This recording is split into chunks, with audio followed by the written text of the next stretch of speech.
पुढच्या वेळेला लक्ष देईन. अशा बारीक गोष्टी मला अजूनपर्यंत कोणी समजावल्या नव्हत्या ना, म्हणून मी ओळखू नाही शकलो की काय खरं आहे आणि काय खोटं आहे. ठीक आहे ध्रुव, आता आपण बी गावागावात जाऊया आणि आपल्या लोकांनी सांगूया का त्यांनी आपल्या पोरासनी शिकाया पाठवावं. चल.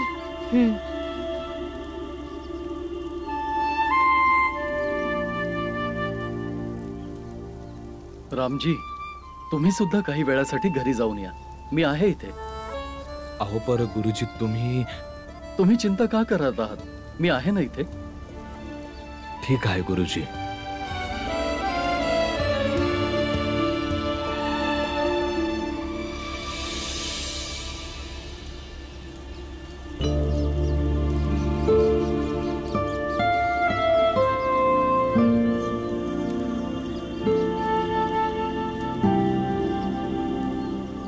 भीमाबाई,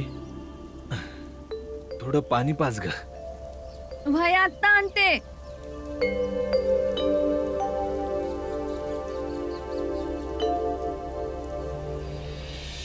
हे घ्या.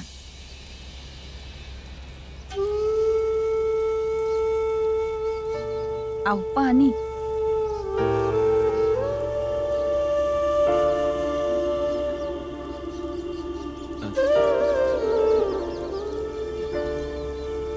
पाणी.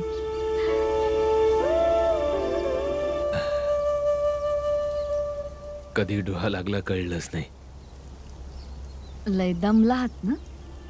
पोरं बी झोपली नसतील. बस हा गोंधळ लवकरात लवकर संपू दे आणि भीमाचं शिक्षण चालू होऊ दे. भीमाबाई, आता आसपासचे गाववाले बी आपल्याला मदत करतायत. एकदा का आपल्या जातीची पोरं शिकायला येऊ दे. मग आंबेडकर गुरुजी म्हणत होते, मी वरपर्यंत बोलून घेईन. खरं? आणि मग दाखला बी होऊन जाईल. चांगली गोष्ट आहे. पण आता तुम्ही घरला आला आहात ना, तर फक्त आराम करा. तिकडची चिंता नका करू. समज ठीक होईल.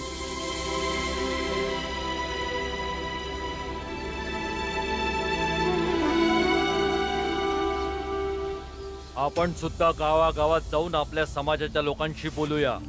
आणि त्यांच्या जातीची लोक प्रत्येक ठिकाणी आहेत, तर आपल्याही जातीची लोक आहेत की?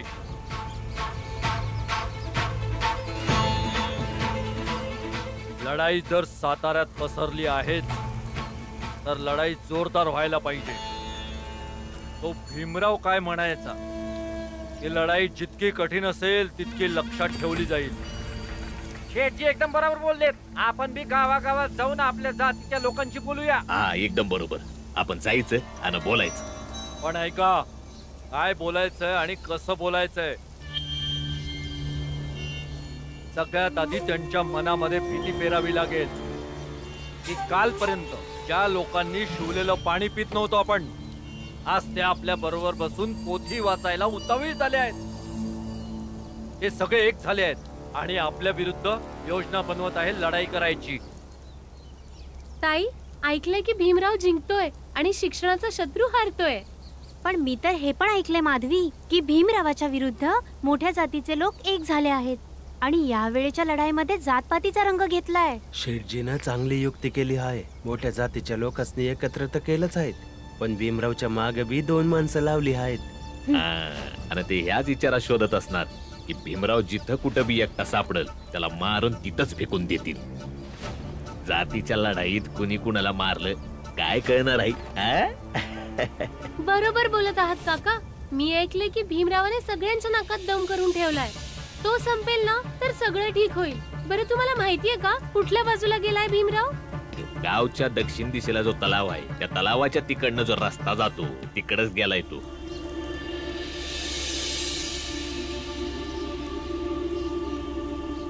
काका,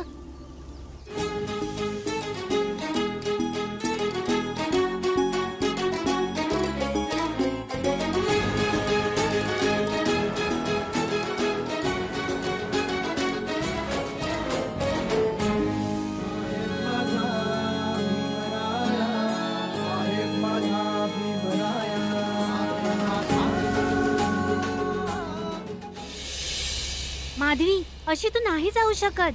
असं कसं बोलतेस ताई तू? माझा भाऊ संकटात आहे आणि मी नाही जायचं. समजून घे माधवी, आपल्या जातीचं कुणी पाहिलं ना तर दुसरा विवाद उफाळून येईल.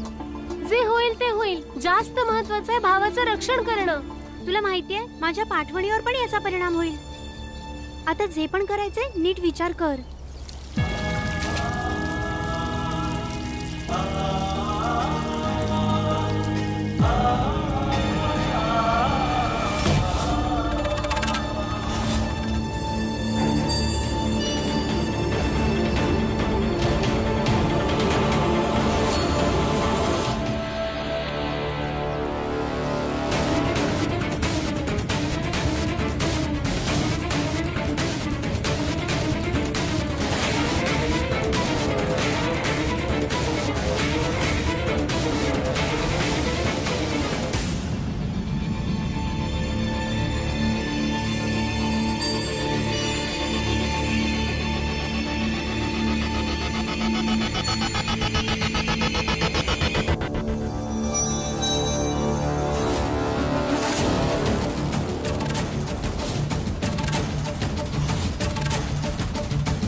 भीमराव,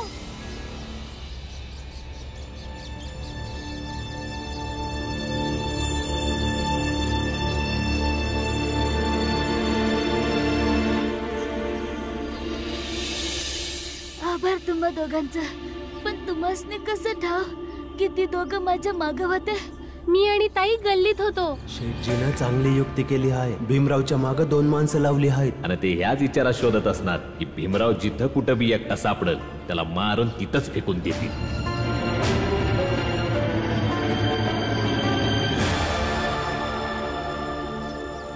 ही ताईचीच युक्ती होती. ताई म्हणाली की आपल्याला कुणी पाहू नाही शकत, जर पाहिलं तर अडचण होईल, म्हणून आम्ही लपून हे सगळं केलं. ऐक भीमराव, असं एकटा नको जाऊ. कधीही कुणीही तुझ्यावर हल्ला करू शकतो. ही तर फक्त छोटी गोष्ट होती. पुढे जाऊन मला अजून लय संकटांचा सामना करावा लागेल. करू तर शकतात, पण ज्यांच्याकडे अशा 2 धाडशी बहिणी आहेत त्यासनी घाबरायची काय गरज आहे? आता तुम्ही घरला जावा, मी जातो. भीमराव कुणाचं कधी ऐकतो का? त्याला जाऊ दे. आपण दोघी जाऊन त्याच्या जातीच्या लोकांना सांगू की त्याला धोका आहे.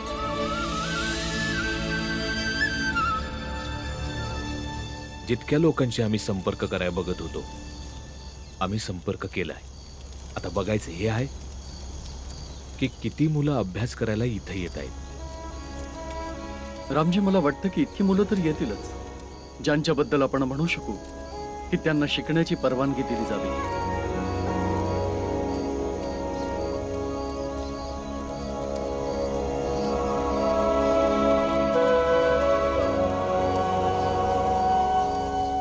नमस्कार. आम्ही वेगवेगळ्या गावावरून आलो आहोत.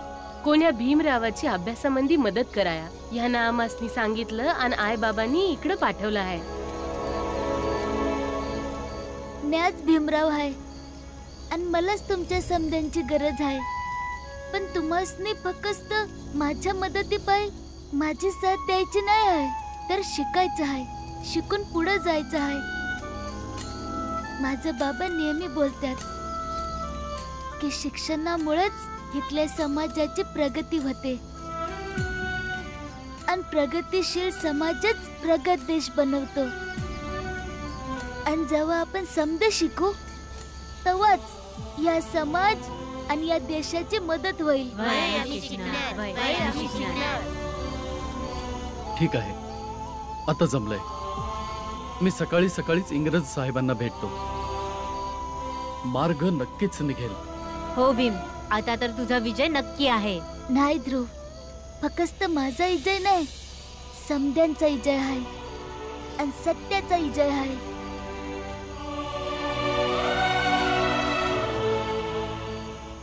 शेठजी, त्या भीमराव बरोबर शिकणारे लय विद्यार्थी झाले आहेत आणि ते आंबेडकर गुरुजी ते उद्या सकाळी इंग्रज साहेबांनी भेटायचं बोलतायत. आता काय होईल?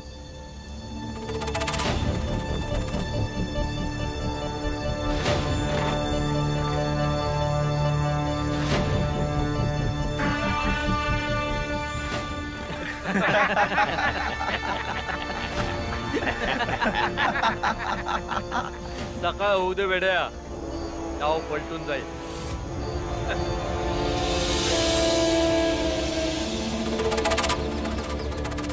या या, बोला बोला. ऐका ऐका ऐका, समद्यासनी लक्ष देऊन ऐका. मोठ्या जातीच्या लोकांनी यो निर्णय घेतला हाय की छोट्या जातीच्या लोकांनी कुणी बी काम नाही देणार आणि जो देणार त्यासनी जातीच्या बाहेर काढलं जाईल.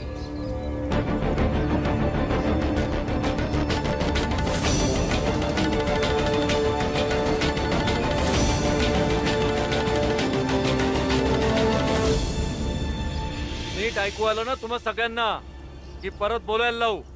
अव पर आमासनी काम नाही दिलं तर आम्ही खाणार कुठून? आम्ही तर उपाशीच मरू. समजवून, जेवण देऊन सुद्धा घाबरवून समजवलं होतं आम्ही, पण तुम्ही समजवूनच घेतलं नाही. मग आम्ही काय करणार? आमच्याकडे काही मार्गच उरला नव्हता. अरे अस्वस्थ का होता तुम्ही? अरे तुमची मुलं शाळेत जाणार आहे आता, अभ्यास वगैरे करून मोठे वकील होणार. जेव्हा मोठे वकील होतील तेव्हा कमवतील पण ना, तेव्हा जेवण खाऊन घ्या. आणि हो, मी ऐकलं आहे आंबेडकर गुरुजी इंग्रज साहेबांना बोलवायला गेले आहेत. चांगली गोष्ट आहे. आणि जेव्हा इंग्रज साहेब इथे येतील तेव्हा तुम्ही सगळे त्यांना सांगा, साहेब आम्ही या शाळेबाहेर उपाशी मरून जाऊ पण आमची मुलं शाळा नक्की शिकणार. वय हेच बोलायला आलो होतो आम्ही. खर तर गोष्ट त्या भूक आणि शिक्षणाच्या पलीकडे गेली. ही आमच्या आत्मसन्मानाची आणि जातीच्या वळखीची गोष्ट आहे. आम्ही इथंच बसणार, मग कोणी आम्हाला काम देव नाहीतर नाही देव. जर आम्हासने कोणी काम नाही देणार तर आम्ही भुकेनं मरून जाऊ, पण आम्ही आता मागं नाही हटणार. जोवर आमचा जीव आहे आम्ही शिकणार. हे भीमराव, तुझ्या विजयाचा उत्सव साजरा करण्यासाठी मंच तयार झालाय. आता इथे इंग्रज साहेब येतील आणि मग तुम्ही लोक विद्यालयात शिकायला सुद्धा जाल. पण एक गोष्ट लक्षात ठेव, आम्ही यांना काम देणार नाही. तुझ्या अभ्यासाचं मोल या सगळ्या लोकांना फेडावं लागेल.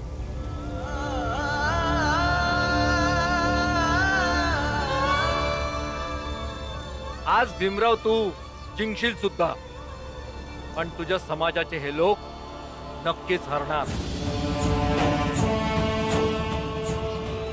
आणि मी चांगलंच ओळखतो की भीमरावला हारणं स्वीकार नाहीये. मग जे काही होईल,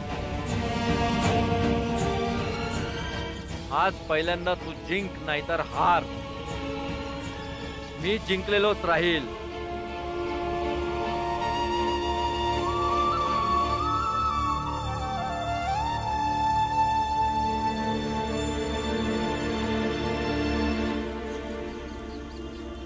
या ऑफिसर, हे बघा, या विद्यालयात छोट्या जातीच्या मुलांना शिकू देत नाहीयेत. या परिसराची व्यवस्था तुमच्याकडे. बोला, मुलांनी काय करावं, कसं शिकावं? हे बघा साहेब, आम्हासनी फक्त एवढंच हवंय की हे छोट्या जातींची मुलं आमच्या मुलासंग शिकले नाही पाहिजे. यामुळे आमची सामाजिक व्यवस्था इसकुटून जाते आणि मग वरचा खालचा फरकच नाही राहिला. आणि जे काळापासनं कामाच्या आधारावर जातीसनी वेगळं केलं आहे ते संपून जाईल. आणि त्याचा परिणाम असा होईल की समदा समाज इसकटून जाईल आणि आपापसात दंगली सुरू होती. हे बघा, मी तर सांगतो, सामाजिक संतुलन ठेवायसाठी सरकारला आमचं म्हणणं मानलंच पाहिजे आणि आमच्या सामाजिक वादामध्ये आडकाठी नाही करायला पाहिजे. वय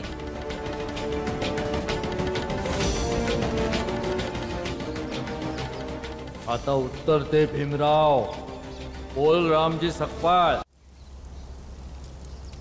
हे बघा कप्तान साहेब, ह्या समध्या लोकांनी माझ्या मुलासंग वैयक्तिक भांडणामुळे माझ्या मुलाला शाळेतून काढून टाकलं.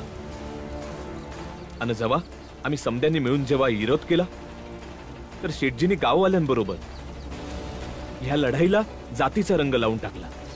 आणि काही नाही, माझ्या मुलाला न शिकण्यासाठी केलेलं कारस्थान आहे. आता तुम्हीच सांगा, अभ्यास केल्यानं समाजाची व्यवस्था बिघडल की समाजाचा विकास होईल? साहेब, हे आमच्या व्यवस्थेला तोडण्यासाठी याला विकासाचं नाव देत आहे. ही एक जातीयवादी लढाई आहे आणि ही लढाई यासाठी होत आहे की हे आमच्या जागी बसू शकतील. हे सगळं यांचं षडयंत्र आहे. तुम्ही सगळे शांत राहा, मी ऐकतोय. कप्तान साहेब, यांनी फिरून फिरून समध्यांना सांगितलं की कुणी भी आपल्या मुलांना भीमासंघ जर शिकण्यासाठी जर पाठवलं तर त्याचं कर्ज आणि व्याज दोघांचा हिशोब द्यावा लागेल. तरी बी कसं तरी लोकांनी यांचं कर्ज फेडून टाकलं आणि आपल्या मुलांना इकडं शिकायला पाठवलं. त्यांची मुलं शिकायला आली होती, पर तवा या लोकांनी समध्यांच्या कामावर प्रतिबंध लावला. आम्ही लोक यांच्या शेतात यांच्या घरला जाऊन पैक भाकर कमवतो, तर मग आम्ही आमच्या मुलांना का शिकवू शकत नाही? काय आमच्या समाजानं स्वाभिमानाची गोष्ट करणं सामाजिक व्यवस्थेला तोडणं आहे? हे बघा साहेब, नियम आणि कायदा आपल्या जागी आणि आमच्या सामाजिक मान्यता आपल्या जागी. आमची मुलं यांच्या मुलाबरोबर शिकायला नाही जाणार आणि जर का गेले तर आम्ही यांना काम नाही देणार.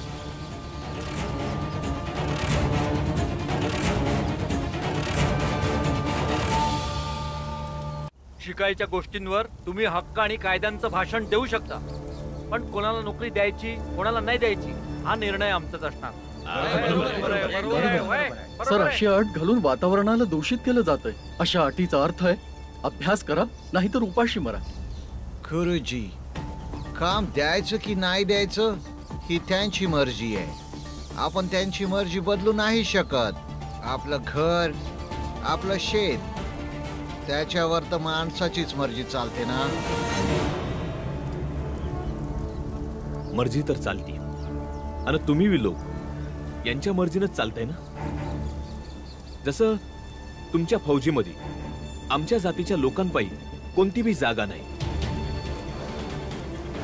का? सांगू शकता तुम्ही? कारण यांच्या राजांकडे यांच्या पायी नोकऱ्याच राहिल्या नाही आणि मग इंग्रजी फौजीमध्ये जाण्यासाठी तयार झाले. मग यांनी एक अट ठेवली की आम्ही या लोकांच्या हातचं पाणी नाही पिऊ शकत, तर मग यांच्या संग चालू बोलू कसं शकणार?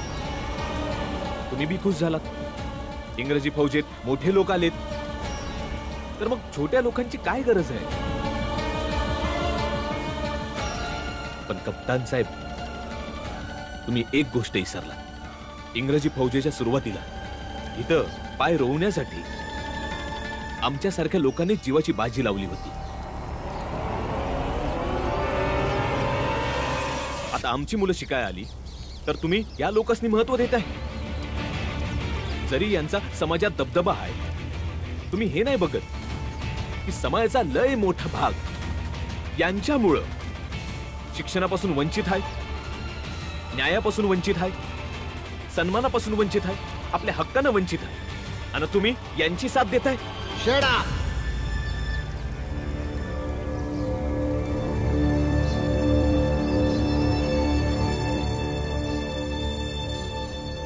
ज्ञान देऊ नका.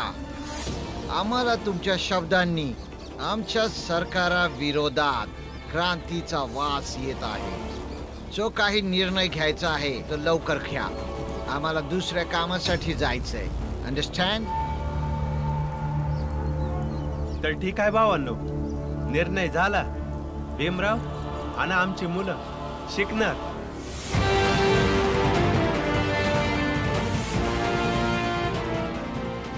मग आम्हासने कोणी काम देव किंवा न देव